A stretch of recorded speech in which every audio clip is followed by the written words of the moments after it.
Hello viewers, if you are new to the channel, please hit the like and subscribe button and share it with your friends. Also, click on the bell icon so that you get the latest information about the videos that are uploaded. Hello students, welcome back to the new video. In this video, we are going to start new chapter number 8, winds, storms and cyclones. In today's session, we will see the introduction of the chapter and also will discuss about air pressure. Students, you know that for our survival on this planet Earth, we need air, water and food. But from where do we get all these essential things? Yes, we get it from nature. So, nature provides us air, water and food. And air, water and food are the essential requirements for our survival on this planet. But at times these essential things get so disrupted due to sudden changes in nature. What does it mean? Sometimes these essential things become very disruptive and destructive for us. And what is the reason for this? Due to the sudden changes in the nature. So this sudden changes comes in the form of storms, cyclones and earthquakes. So these sudden changes are called as natural calamities. When the essential things like air and water get disrupted due to sudden changes in the nature, it leads to the situations like storms and cyclones. So this type of disasters are known as natural calamities. So what is meant by natural calamities? The disasters caused due to the changes in the nature like storms and cyclones are known as natural calamities. And you know very well that wind is moving air. And when the wind moves with a different speed, we get storms, breeze, gale, etc. If the wind speed increases, then the storms and cyclones are formed. So these two we can classify as natural calamities. Storms and cyclones are natural calamities. Students, you must have heard about the devastating cyclone that hit the Orissa coast in 1999. It was a very strong cyclone with a wind speed of about 200 km per hour. Lakhs and lakhs of people were rendered homeless. The properties worth crores was lost. And in the same year, another cyclone with a wind speed of 260 km per hour hit the Orissa coast. In that cyclone also, thousands of people were died and crores of people were, properties were destroyed. Do you know why it happened so? Or what does it shows? It shows that these natural calamities are not in our control. We cannot stop them. But we can take some precautions to protect face such situations. But how is it possible? It is possible only if we know what is cyclone, how is it caused, and why is it so disruptive.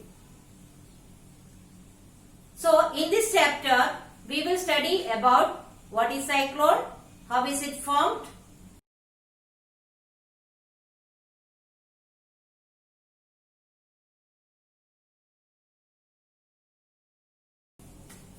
students, in the previous chapter we have learned that air pressure is an important element that affects the weather.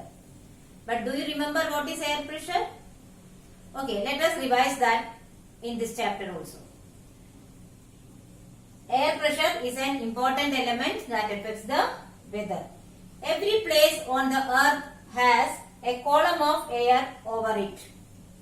You know that our earth is covered by a layer of air around it. And that layer of air is known as atmosphere.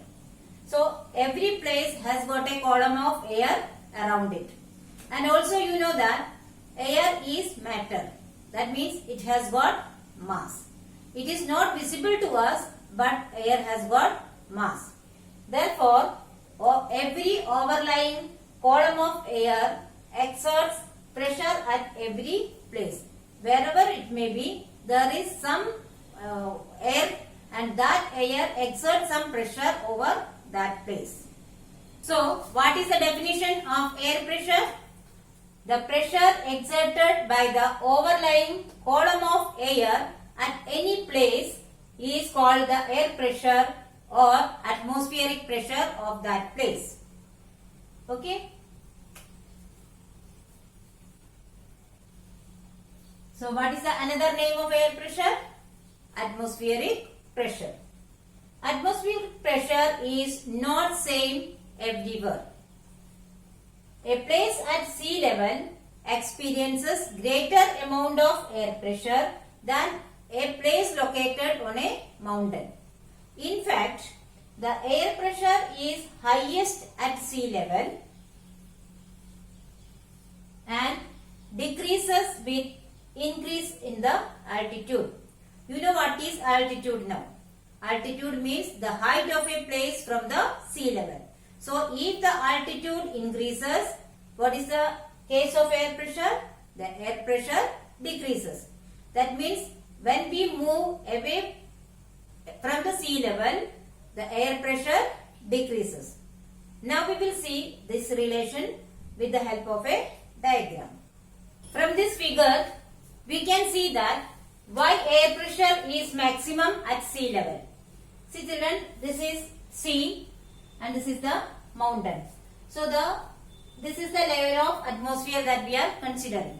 So the overlying air column above the sea level, it is much bigger than the air column above the mountain.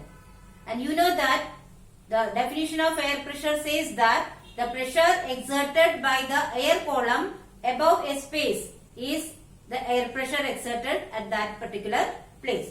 So this much big air column exerts more pressure at this area. At the same time, this air column exerts less pressure at this place on the mountain. So from this, it is very clear that the air pressure is maximum at sea level, increases with the increase in the altitude. Now we will discuss some examples from our daily life that involve air pressure. First one, while flying a kite, it moves in the upward direction. Do you know why the kite always try to move in the upward direction? Yes, it is due to the wind that blows in the direction of the kite. If there is no wind, that is, if there is no movement of the air, then what would have happened to the kite? It would come down and fall on the earth's surface. So the wind blowing in the direction of the kite helps it move in the upward direction. Next, riding a cycle against the direction of the wind is very difficult. Children, have you ever experienced this? Trying to ride a cycle against the direction of the wind? Yes, it is very difficult. Do you know why? Because the wind is coming in the opposite direction. So the effect of that air pressure is to stop the movement of the cycle. So if we want to ride the cycle against that, we have to put more and more effort. So it becomes difficult to ride the cycle in the opposite direction of the wind. Next one is, bicycle tube is filled with air to keep it tight and in shape so that it moves properly. This also you must have experienced. Suppose if your bicycle tire gets punctured, then you won't be able to ride it. What is the reason? Because the air filled in the cycle tube exerts the pressure on the walls of the tube and give it its particular shape and make the tire to move properly on the road. Therefore, it is very important to fill the air in the cycle tube. Now, if the cycle tube is overfilled with air, then what will happen? If it is overfilled, then the tire may burst. Do you know why? Because the air exerts more pressure on the walls of the tube, making it burst. So, filling with the proper amount of air in the tire tube is very essential so that the tire can move properly on the road.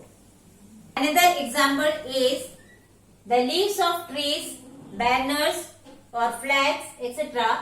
flutter in the wind due to air pressure. This also you must have seen. The leaves of the trees move due to the air pressure. The air exerts pressure in all directions against the walls of the container in which it is present. Example is football.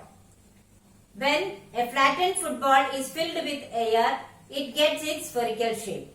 That shape is caused due to the uniform pressure exerted on the walls of the football by the air which is filled in the football.